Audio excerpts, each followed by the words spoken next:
कहानी की शुरुआत होती है उस समय में जब धरती पर देवताओं का राज था और वो इंसानों पर बहुत अत्याचार करते थे। जब बुद्धि की देवी अथीना ने दुनिया के सबसे महान योद्धाओं को इकट्ठा किया और सितारों की शक्ति जिसे कॉस्मोस कहा जाता है उसके इस्तेमाल से देवताओं के खिलाफ जंग छेड़ दी। अथीना की शक्ति इतनी ज्यादा थी कि वो धरती को तबाह कर सकती थी, लेकिन अथीना ने इंसानों का साथ दिया। आखिरकार देवता हार गए और धरती को हमेशा के लिए छोड़कर चले गए। इसके बाद सभी योद्धा भी धरती पर अलग अलग जगह पर रहने लगे और इसके 18 साल बाद अथीना ने एक बच्ची के रूप में धरती पर जन्म लिया। तब अलमान नाम के एक योद्धा ने ताउम्र उस लड़की की रक्षा करने का फैसला किया। फिर हम आज की दुनिया को देखते हैं जहां साया नाम का एक लड़का अकेला रहता था, पर उसकी बहन की यादें हर पल उसके साथ थी। साया छोटे इलाकों के बॉक्सिंग मुकाबले लड़के अपना गुजारा करता था। तभी कैसियो नाम का एक आदमी उसे फाइट के लिए बुलाने आया। इस फाइट में कोई रूल नहीं था, बस जो पहले बेहोश हो गया वो हार जाएगा। आज साया का ओपोनेंट जैकी नाम का एक हट्टा कट्टा खिलाड़ी था। उसने बड़े जोश में साया पर हमला करना शुरू कर दिया और साया हर बार उसके वार से बच निकलता। साया उसके हमलों का जवाब नहीं दे रहा था, जिससे कैसियो को बहुत गुस्सा आ गया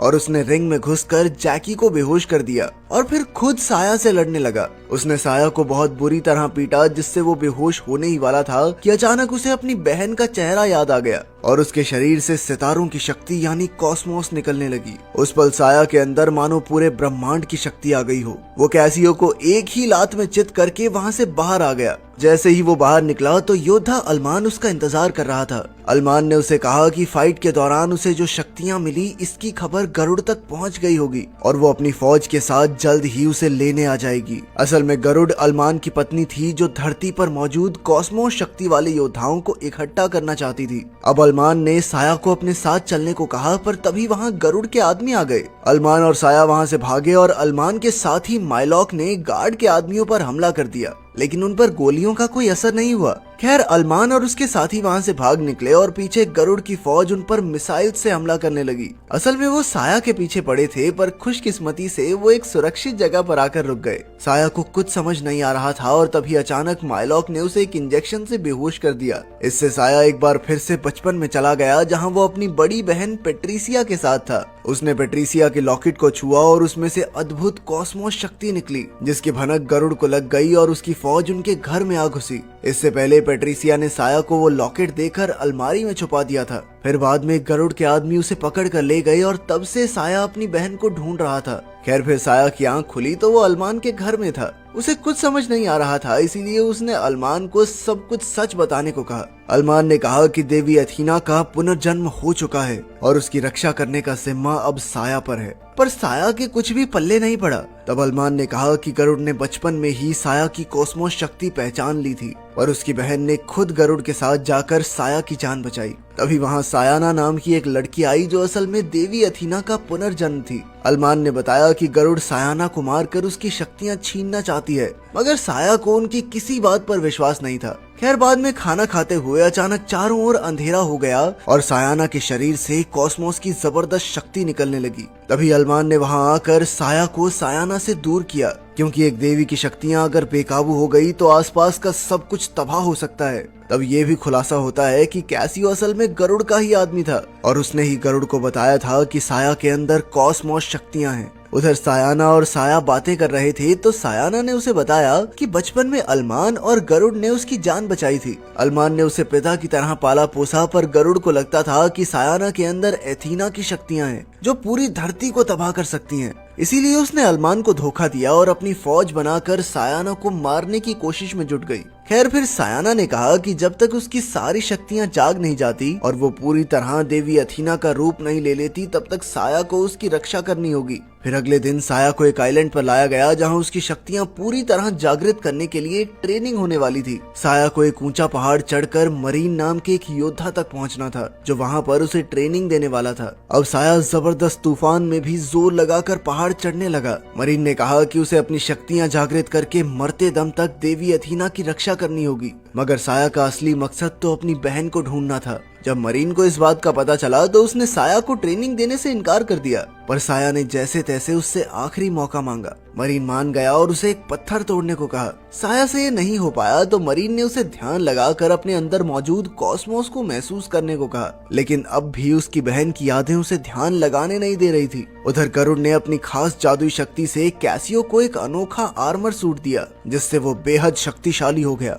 दूसरी ओर साया की ट्रेनिंग जारी थी, पर मरीन अपनी शक्तियों से उसे हर बार हरा देता। मरीन ने उसे समझाया कि अगर वो गरुड़ के खिलाफ होने वाली जंग में खुद की रक्षा करना चाहता है तो उसे अपनी कॉस्मोस शक्ति को जागृत करना ही होगा। उधर सायाना ने सपना देखा कि उसने एथीना बनकर पूरी धरती का सर्वनाश कर दिया, पर फिर अरमान ने उसे शांत किया। दूसरी ओर साया अब भी मरीन से हार रहा था, क्योंकि वो पेट्रिसिया की यादों से बाहर ही नहीं आ पा रहा था। फिर रात को उसने देखा कि पेट्रिसिया ने कहा था कि वो हमेशा उसकी रक्षा करेगी। तब साया को एहसास हुआ कि ऐसी यादों में जीकर गुजारा नहीं होगा, इसीलिए उसे हिम्मत जुटाकर भविष्य के लिए तैयार होने की जरूरत है। अगले दिन से उसकी ट्रेनिंग बेहतर होने लगी और जैसे जैसे समय बीता वो और ताकतवर होता गया। आखिरकार एक दिन वो मरीन पर हमला करके पत्थर तोड़ने में कामयाब रहा। उधर गरुड़ के अड्डे पर उसके आदमी नीरो ने अल्मान के एक आदमी को बंदी बना रखा था। नीरो ने उससे अल्मान का पता पूछा, पर जब उसने मुंह नहीं खोला तो नीरो ने उस पर इतने अत्याचार किए कि वो सब कुछ बताने पर मजबूर हो गया।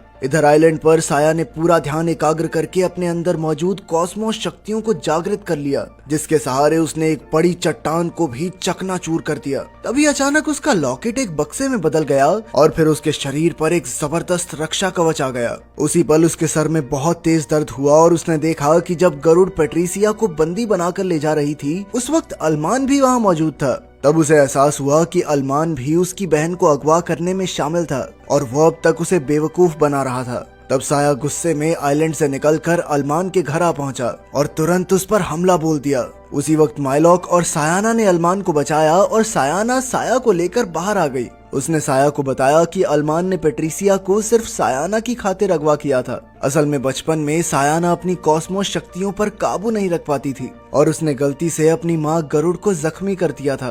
तब अल्मान ने एक सुनहरे आर्मर के जरिए गरुड़ को ठीक किया। तब से गरुड़ को जिंदा रहने के लिए धरती के सारे योद्धाओं की कॉस्मिक एनर्जी की जरूरत पड़ती थी। उस दिन से गरुड़ ने योद्धाओं की कॉस्मिक शक्तियाँ छीननी शुरू कर दी। इसके बाद जब बचपन में साया के शरीर से वो शक्तियाँ निकली तो पेट्रिसिया समझ गई कि उसके अंदर जरूर कोई अद्भुत ताकत है। गरुड़ को भी शक्ति का एहसास हो गया, इसीलिए वो उनके घर आ गई और तब पेट्रिसिया ने साया की जान बचाने के लिए खुद को गरुड़ के हवाले कर दिया। मगर गरुड़ को बाद में पता चला कि पेट्रिसिया के अंदर तो कोई ताकत थी ही नहीं। इसके बाद पेट्रिसिया भी कभी लौटकर साया से मिलने नहीं आई, क्योंकि गरुड़ की फौज की नजर हमेशा उस पर रहती थी। अगर वो साया से मिलती तो उसकी जान खतरे में पड़ सकती थी। फिर सायाना ने कहा कि गरुड़ को लगता है कि सायाना बड़ी होकर देवी एथीना बनकर धरती का सर्वनाश कर देगी, पर अल्मान ने हमेशा सायाना की गरुड़ से रक्षा की। अब सायाना को डर था कि जब वो देवी एथीना का रूप लेगी तो वो खुद पर काबू न रख पाई तो क्या होगा। इसीलिए उसने साया से वादा करने को कहा कि चाहे मुझे मारना पड़े पर तुम धरती को जरूर बचाओगे। तभी अचानक साया और सायाना ने देखा कि गरुड़ की स्पेसशिप अल्मान के घर की ओर बढ़ रही थी। वो तुरंत अल्मान के घर की ओर दौड़े। उधर माइलॉक ने अल्मान को बताया कि गरुड़ उस पर हमला करने आ रही है, इसीलिए उसे जल्द से जल्द यहाँ से निकलना होगा। तभी एक जबरदस्त धमाका हुआ और गरुड़ की फौज अल्मान के घर में आ घुसी। माइलॉक ने उसकी स्पेसशिप तबाह करने की कोशिश की, पर गरुड़ के आदमी उस पर भारी पड़ गए। फिर गरुड़ अल्मान से मिली और उससे सायाना के बारे में पूछने लगी। अल्मान ने उसे विश्वास दिलाने की कोशिश की कि सायाना कभी धरती का सर्वनाश नहीं करेगी। वहीं दूसरी ओर जैसे ही साया और सायाना वहां पहुंचे तो गरुड़ की फौज से उनकी टक्कर हो गई। अब साया का सामना कैसियो से होना था, पर वो ऐन वक्त पर अपनी शक्तियों को जागृत नहीं कर पा रहा था। तब कैसियो ने मौका देखकर उसे बहुत बुरी तरह पीटा। उधर जब गरुड़ पर अल्मान की बातों का कोई असर नहीं हुआ तो उसने घर में धमाका करके गरुड़ को मारने का फैसला किया, पर गरुड़ ऐन वक्त पर वहां से भाग निकली और अल्मान की मौत हो गई। फिर गरुड़ के आदमी सायाना को बंदी बनाकर अपने साथ ले गए। वहीं साया भी बुरी तरह जख्मी हो गया था। कुछ समय बाद सायाना की आंख खुली तो वो गरुड़ के कब्जे में थी। अब गरुड़ ने कहा कि उसे धरती की रक्षा करने के लिए अपनी बेटी सायाना की बलि देनी होगी। फिर उसने नीरो को प्रक्रिया शुरू करने को कहा। उधर साया को बहुत पछतावा हो रहा था, क्योंकि वो सायाना की रक्षा नहीं कर सका। तभी अचानक उसे दिखाई दिया कि बचपन में उसने अपनी बहन को वापस लाने की कसम खाई थी। इसके बाद माइलॉक वहां आया और वो दोनों सायाना को बचाने निकल पड़े। जब वो गरुड़ के अड्डे के करीब थे तो रेडार पर उनकी स्पेसशिप पकड़ी गई, इसीलिए अब बचने के लिए साया को स्पेसशिप से कूदना होगा। जैसे ही वो कूदा तो उसने अपने सुरक्षा कवच को जागृत कर लिया, जिससे वो सही सलामत नीचे पहुंच गया। फिर उसने गरुड़ के सभी फौजियों की हड्डी पसली एक कर दी और अंत में कैसियो भी उसके हाथों मारा गया। उधर सायाना का अंत नजदीक था और उसी पल गरुड़ को एहसास हुआ कि वो गलत थी। उसने नीरो को प्रक्रिया बंद करने को कहा, पर नीरो नहीं माना। तभी उसने फीनिक्स योद्धा का रूप ले लिया। गरुड़ ने उसका मुकाबला करने की कोशिश की, पर वो एक पल भी नहीं टिक सकी।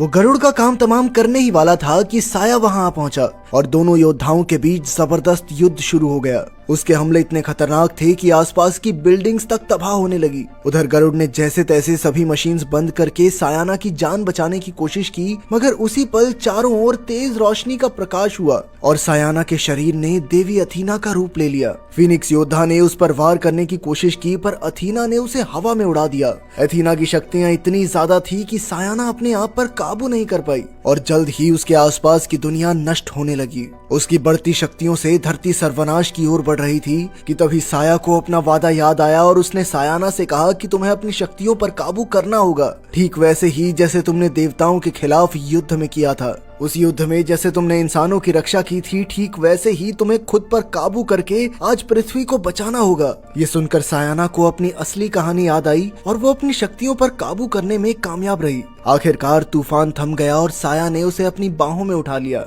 फिर सायाना अपनी माँ गरुड़ के पास गई, जो अपनी आखिरी सांसें गिन रही थी। गरुड़ ने उससे माफी मांगी और बदले में सायाना ने अपनी कॉस्मिक शक्तियों से उसे ठीक कर दिया। उसने कहा कि अब वो अपनी शक्तियों पर काबू करना सीख गई है। उधर माइलॉक और नीरो भी जिंदा बच गए थे। फिर अंत में सायाना ने साया से कहा कि देवताओं तक भी खबर पहुंच चुकी होगी कि एथीना जाग चुकी है और वो दोबारा इंसानों पर हमला जरूर करेंगे। इसीलिए उन्हें धरती के सभी योद्धाओं को इकट्ठा करना होगा ताकि वो देवताओं का सामना कर सकें। अगर वीडियो पसंद आई तो लाइक कर देना, चैनल को सब्सक्राइब कर देना। मिलते हैं अगली वीडियो में।